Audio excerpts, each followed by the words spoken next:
Hey guys, welcome back to Matinee. Today, we're diving into NOVOCAINE, a movie that's got a pretty wild premise. An ordinary guy who can't feel pain gets thrown into a dangerous situation where that's actually an advantage. I don't feel pain.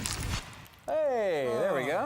Sounds intriguing, right? The plot follows Nate Kane, played by Jack Quaid, a mild-mannered bank executive living an uneventful life, until everything changes when the girl of his dreams, played by Amber Midthunder, is kidnapped by a group of robbers.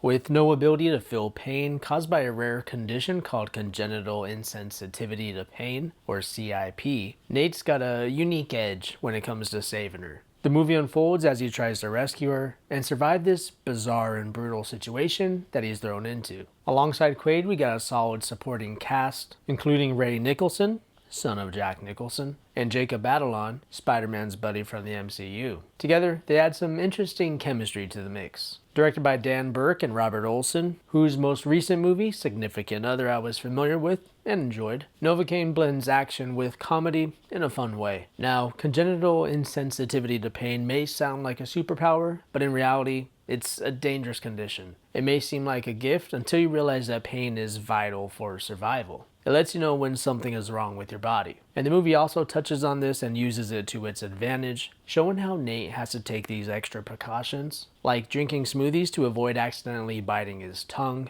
and putting tennis balls on sharp corners around him to prevent him from injuring himself. It's a neat little quirk that adds some light-hearted humor in the otherwise serious situation. Now, Jack Quaid. I'm still not totally sold on him as a leading man, but I'll give him some credit here. He's pretty good. He's not playing that typical bro character that we're used to from him in other projects, but instead a more introverted, everyman type who gets thrown into this crazy situation. I've always enjoyed his natural, quick-witted delivery, and it works really well here when he's facing off against the bad guys. The movie takes full advantage of his condition, pushing it to the limits, especially in scenes like the booby-trapped house, and other tense situations that, while not laugh out loud hilarious, definitely have their moment of dark humor that plays well with the crowd. The theater atmosphere definitely makes those moments pop more, but this movie would be just as good streaming from home. The action itself is solid, with a few decent gore moments and squeamish injuries that come as a result of Nate's, well,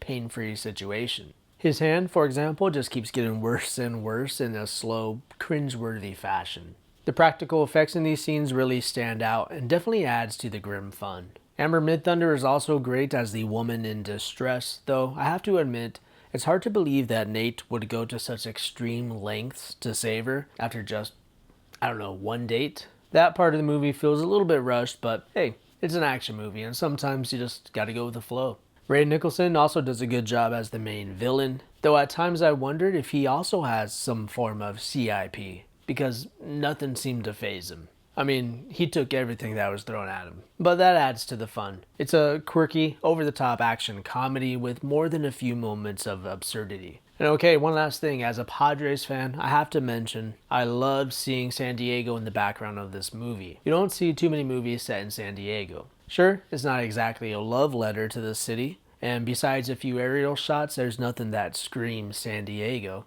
But I'm always down for a nod to my favorite team. But they definitely could have leaned more into the location. So, for letter grade, I'm going to give NOVOCAINE a C+.